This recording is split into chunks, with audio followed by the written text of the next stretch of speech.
Voter ID card बनायो of course सबै बनिसक्यो साच्चै खै देखाउ त भोटर कार्ड चाहिँ बनाएको छु किन नि प्रोसेसिङमा छु भन्नु पर्यो प्रोसेसिङमा कसरी छौ ल भन त के गरे हौ अब नागरिकता भइसक्यो मेरो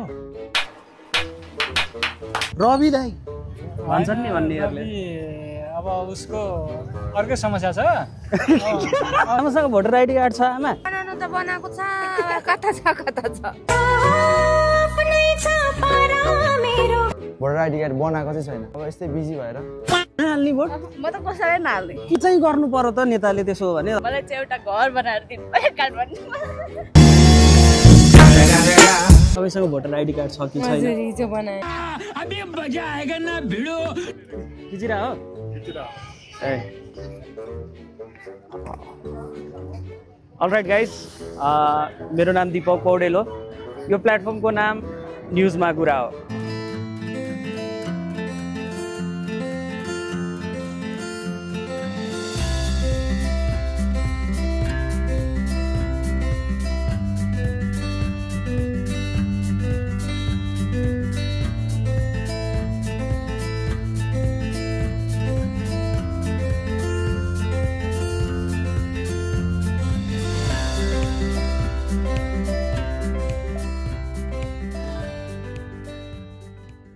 भदौ 23 गते 24 गते जेन्जी आन्दोलन त्यस पछाडि चाहिँ एक्जिस्टिङ सरकार ढल्यो नागरिक सरकार आयो तर त्यो सरकार अन्तरिम थियो फागुन 21 गतेको लागि चाहिँ चुनावको मिति तोकियो तर यो कुरालाई इम्प्लिमेन्ट गर्ने विषयमा चाहिँ अहिलेको पब्लिकले र विशेष गरी चाहिँ जेन्जीले चाहिँ कसरी लिइरहेको छ के साँच्चै उनीहरूले चाहिँ भोटर आइडी बनाएका छन् वा छैनन् भने किन छैनन् यस्तै कुराहरू सोध्नको लागि चाहिँ हामी अहिले छौँ न्यू रोडमा एकैछिन बोलौँ ल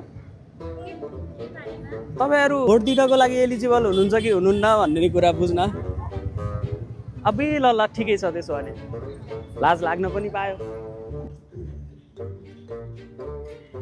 ब्रदर एकैछिन कुरा गर्दै हिँडौँ न हुन्छ यता आउँ न यता साथी अगाडिबाट आउँ यो लगाउन तिमी भोट गर्नको लागि एलिजिबल छौ कि छैनौ भोट गर्नको लागि एलिजिबल छु ए भोटर आइडी कार्डमा चाहिँ तिम्रो नाम छ कि छैन भोटर आइडी कार्ड बनाएको चाहिँ छैन किन नि अब यस्तै बिजी भएर ला के गरेर बिजी भयो अब म मेरो स्वामीको लागि ट्रेनिङमा बसिरहेको छु भदौ 23 र 24 गतेको जेन्जी आन्दोलन त तिमीलाई थाहा छ हजुर हैन त्यसमा चाहिँ तिमी पनि जेन्जी आन्दोलनमा थियौ हजुर फागुन 21 गतेलाई चुनाव तोकिएको छ भन्ने पनि लगभग थाहा छ होला हजुर हैन अनि कार्तिक 30 गतेसम्म चाहिँ हजुर हैन भोटर आइडीमा नाम छुटेकोहरूले चाहिँ हजुर त्यसमा गएर दर्ता गर्न पाइने त्यो इन्फर्मेसन चाहिँ थाहा थियो कि थिएन यो चाहिँ थिएन लाइक जेन्जी आन्दोलनमा तिमी किन गएको थियौ के सोचेर गएको थियौ भनेर जेन्जी आन्दोलनमा अब अति नै गरे हैन अब नेताहरूले धेरै करप्सन गर्न थाले अन्तदेखि अनि अब एकचोटि अब मौका पाएको छ हैन आफूले देश बचाउनको लागि मौका पाएको छ नेताहरू फ्याल्नको लागि मौका पाएको छ किन चाहिँ म नजानु हैन वेस्टल्यान्ड आई हैन अब हामीलाई चाहिँ कस्तो खालको चाहिँ नेता चाहिएको भन्दाखेरि चाहिँ अब हाम्रो अब करप्सनदेखि बचाइदियोस् हाम्रो देश हैन अब धेरै लुटपाट भइरहेको छ देशभित्र त्यो हटाइदियोस् हैन सुगर सफाई बनाइदियोस् त्यसको लागि चाहिँ हैन आफूले भोटर आइडी कार्ड बनाइयो भनेको आफूले सोचेको जस्तो के अरे क्यान्डिडेटलाई चाहिँ भोट कास्ट गर्न सक्यो नि त हजुर हैन नत्र भने त फेरि पहिलाकाले चुज गर्दैका त त्यस्तै चुज गर्दै नि त जस्तै मिलिनियलले त्यस्तै चुज गर्दै होला नि त्यहाँभन्दा अगाडिकाले त्यस्तै चुज गर्दै होला तिमी जेन्जी भएर चाहिँ तिमीले नै भोट कास्ट गरेनौ भने त फेरि त्यही आउन सक्छ नि त्यो एङ्गलबाट सोचेको थिएन अब चाहिँ अहिले तपाईँले अब दिनुभयो नि त अब चाहिँ मेरो दिमागमा आइडिया आयो अब मेरो अरू साथीहरूलाई भन्छु सँगै जाऊँ बनाऊँ होइन अब किन हामी नगर्ने भन्ने अब चाहिँ अब तपाईँले भनिदिनु भयो अब म मेरो साथीहरुसम्म चाहिँ टाइम छ हैन हजुर अनि कसरी गराउन सकिन्छ भन्ने विषयमा धेरैजना इन्फ्लुएन्सरहरूले how to register for new voter ID card भनेर चाहिँ मस्त कन्टेन्ट बनाएको छ त्यो हेर्दै गरेर गर्दाखेरि पनि हुन्छ तर भोट कास्ट गर्न चाहिँ नबिर्स ओके तपाईसँग भोटर आइडी कार्ड छ कि छैन ए आजसम्म चाहिँ नमिलेर अनि रिगार्डिङ जेन्जी आन्दोलन जेन्जी रिभोल्युसन चाहिँ तपाईँको थट चाहिँ के छ अब उनीहरूले गरेको त ठिकै हो नि त होइन उनीहरूको थट प्रोसेस वाइज त ठिकै गरेको अब यति धेरै नै क्रुसल भइसकेको थियो नि त उनीहरूले अब नेताहरूले गरेको कुराहरूले उनीहरू पनि पक्क नै भइसकेको थियो नि त जे होस् अनि त्यसपछि गरेको कुराहरू त अब नराम्रो पनि होइन भने पछाडि चाहिँ अब हुने इलेक्सनमा फागुन 21 गते चाहिँ कस्तो टाइपको मान्छे चाहिँ हाम्रो रिप्रेजेन्टेटिभको रूपमा चाहिँ आइदियोस् भन्ने टाइपको अब यस्तै सोच छ। हाम्रो यो न्यू रोड अहिले हेर्नु न न्यू बनाएको छ नि सबै वायरलेस गरेको छ कस्तो राम्रो भएको छ नि हो त्यस्तै अब यो के अरे न्यू वे के अरे राम्रो वेमा जसले गर्छ नि भन्छ चेन्जेसहरू ल्याउने होइन अनि सबैलाई नै हुने गरी खालको मान्छेहरू गऱ्यो आफ्नोलाई मात्र नगरेको त्यो घुस खाने दादा सोसाइटीलाई हेर्ने त्यही हो। तिमी फोटोग्राफर भाइ हो फोटो खिच्नुहुन्छ अन्त सोधिराख क्यामेराबाट हो त्यही त ए कति लिन्छौ फोटो 20 खिचेको रुपियाँ ए एउटा फोटोको 20 रुपियाँ हुन्छ मस्त हुन्छ आउँछन् दिनमा कतिजना आउँछन् भाइ कतिजना दिनमा आउँछन् 4 मान्छे त्यो 4-5जनाको त फोटो खिच्दैन हो गफ नदेऊ हो भने 700 500 जनाको फोटो खिच्छौ त्यत्रो बाजी खाइ हुन्छ ल त लगाउन यसो कुरा गरौँ मेरो नाम चाहिँ दिपक पौडेल हो भोट गर्ने उमेर भयो भोट गर्ने उमेर त भएको छैन अब कति वर्ष भयो भइसक्यो हुन त अब भोटर कार्ड चाहिँ बनाएको छैन किन नि अहिलेसम्म बनाएको छैन अब बनाउने प्रोसेसिङमा छ प्रोसेसिङमा कसरी छौ ल भन त के गरे हौ अब नागरिकता भइसक्यो मेरो अब भोटर कार्ड बनाउन मात्र बाँकी छ तर हामीले जेनजी जस्ता देखिनेलाई मात्र है भोटर आइडी कार्ड बनाउनु भयो भनेर सोध्नु पनि खासै ठिक अप्रोच त होइन नि त अरूले पनि के अरे नबनाएका हुन सक्छन् अथवा चाहिँ उनीहरूको पनि त के छ धारणा भन्ने कुरा चाहिँ हुन्छ होला नि त होइन आमासँग भोटर आइडी कार्ड छ आमा छैन बनाउनु भएको छैन आजसम्म भोटै हाल्नु भएको छैन बनाउनु त बनाएको छ कता छ ए पहिला भोट त हाल्नु भएको थियो छ भने पछाडि अबको चोटि खोजेर त हाल्नुहुन्छ नि भोट हाल्छु कस्ता मान्छेलाई भोट हाल्नुहुन्छ आमै अब कस्तो मान्छेले भोट तपाईँलाई चाहिँ कस्तो मान्छे चाहिँ हाम्रो देशमा नेताको रूपमा आओस् जस्तो लाग्छ भन्ने कुरो क्या पहिला कस्ता मान्छेलाई हाल्नु भयो मलाई त भोट हाल्नु भन्छन् भोट हाल्नु जान्छु भन्न चाहिँ कसले भन्थ्यो यसैमा हाल्नु पर्थ्यो भनेर भन्ने कुरो क्या यसैमा हाल्नुपर्छ भनेर त यसै आफ्नै अब मान्छेहरूले भन्छ आफ्नै आफन्तजनहरूले हजुर तपाईँसँग भोटर आइडी कार्ड छ त मतदाता छैन ओहो अझसम्म भोट हाल्नु भएको छैन अबको पालि पनि नहाल्ने भोट म त कसैलाई नहाल्ने किन जसलाई भोट हाल्यो नि के गर्छ हामीलाई केही गर्यो होइन जसलाई अनि के चाहिँ गर्नु पर्यो त नेताले त्यसो भने हजुरहरूको लागि जस्तै तपाईँले चाहिँ नेताले यस्तो काम गर्ने भए पो भोट हाल्नु भन्ने चाहिँ के छ त मलाई चाहिँ एउटा घर बनाएर दिनु काठमाडौँ नेताले नेताले घरै बनाएर दिदिने ए देख नबना पर्सनल्ली घर बनाएर दिदिने अब हाल्नुहोस् न त जिन्दगीमा फागुन 21 गते हाल्नुपर्छ तर त्यसको लागि त भोटर आइडी त कार्तिकको 30 गतेसम्म मात्र बनाउन मिल्छ बनाउनु पर्छ आज त 24-25 गते कति हो आज 24 गते हो अब 6 दिन छ बनाउनु पर्छ भोलि बनाउनु जाने एल्डर पिपलहरूको भोट डिटरमाइन गर्ने कसले भन्दाखेरि चाहिँ त्यो घरको अरू सदस्यहरूले जस्तै हजुरबाहरूको भोट चाहिँ त्यो उहाँहरूको छोराछोरीहरूले चाहिँ जुनमा हाल भन्ने अथवा चाहिँ त्यो अशक्तहरूलाई त भित्र लिएर जान पनि मिल्छ भोटिङ गर्ने बेलामा त्यो बेलामा चाहिँ छोराहरूको मनसाय अनुसार चाहिँ ट्याक भोट लगाउने चलन छ अब त्यो रियालिटी हो रेकर्डै गरिरहेछ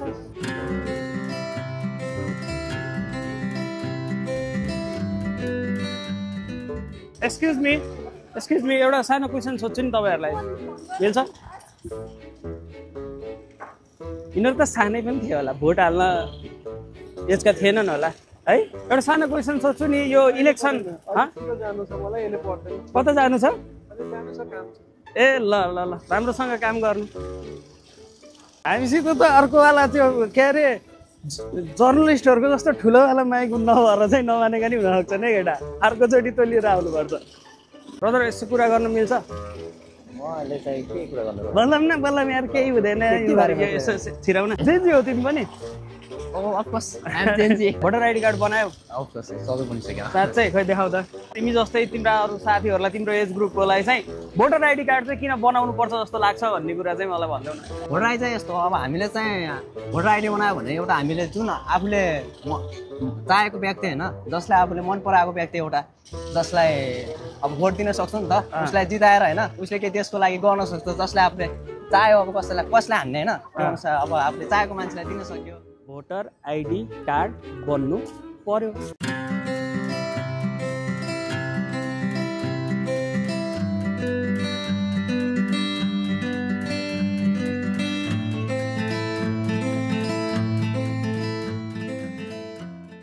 एकैछिन हजुरसँग कुरा गर्न मिल्छ?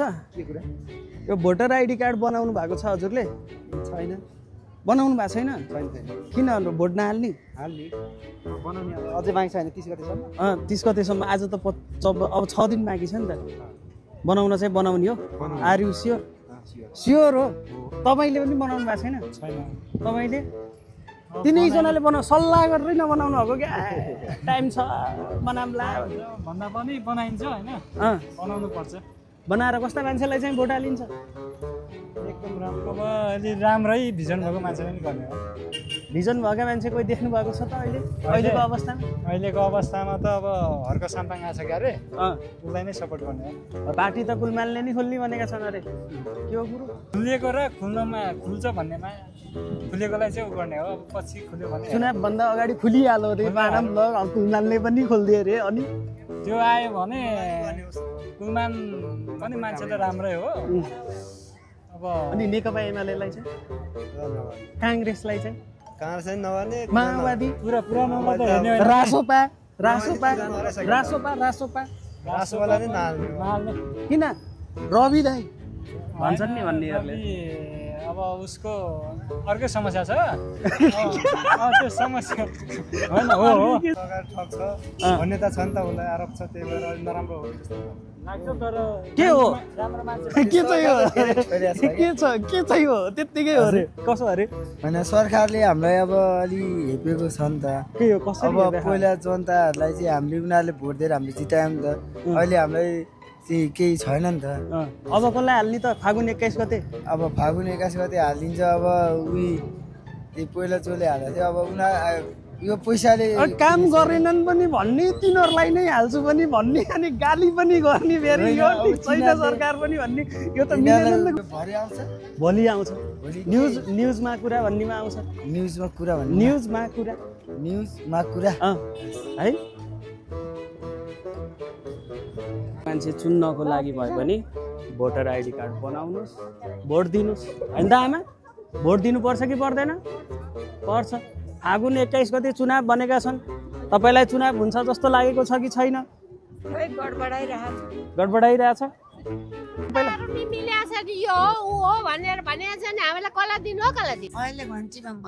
अहिले घन्टीमा रवि लामिछानेले चाहिँ राम्रो गर्छन् भन्ने लागेको छ। खोइ कसले चाहिँ गर्यो त? पहिलाका गएर फेरि आएर पनि त्यस्तै खोज्दैछन्। तिनीलाई पछ्याउनु हो भने त के चाहिँ भयो के? नयाँलाई दिनु होइन? नयाँ त आउँछ, युवाहरूले केही गर्छन् कि हेर्नुपर्छ। तिनै बुढालाई दिएको छ, उता पैसा थुपारेका छन्, कति लुकाएका छन्। यस्ता डाकाहरूलाई दिन्छ काम नगरेर। हामी नयाँ युवालाई दिने। गजब। तपाईँसँग भोटर आइडी कार्ड छ कि छैन? बनाउनु भयो? कतिको झन्झटिलो के रहेछ प्रोसेसलाई भनिदिनु त। प्रोसिडियर चाहिँ मलाई त्यस्तो गाह्रो चाहिँ लागेको थिएन। भन्दा तपाईँ जिल्ला निर्वाचन कार्यालय जानुभयो? हजुर, धुलीखेलमा नागरिकता बोकेर जानुभयो, अनि त्यस पछाडि उहाँहरूले गराइदिनु भयो। तपाईँले अनलाइन फर्म भरेर आफै अनलाइन फर्म भरेर? होइन, अनलाइन फर्म होइन, म त्यहीँ डाइरेक्ट जानुभयो? हजुर, त्यहाँ हुन्छ नि, त्यही गरिदिन्छ भरिदिन्छ भनेर राखेको हुन्छ नि पसल, त्यही भरेको हो। ए, निर्वाचन कार्यालय अगाडि गर्ने मान्छेले जसरी पनि गराउँछन्। सो हामी थियौँ न्यु रोडमा। Basic intention voter ID card बनाउनु भएको छ कि छैन?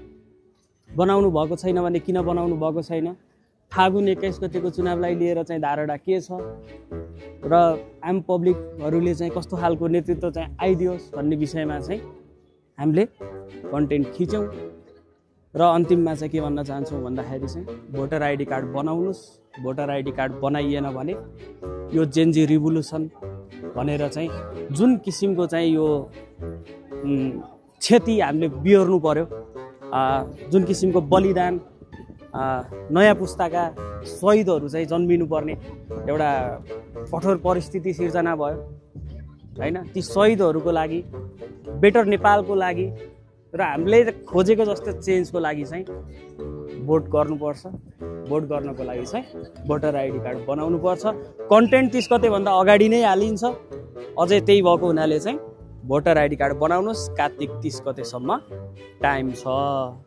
कसरी बनाउने तल डिस्क्रिप्सनमा पनि लिङ्कहरू हालिन्छ, प्रोसेस हेर्नुहोस्, त्यो अनुसारले बनाउनुहोस्।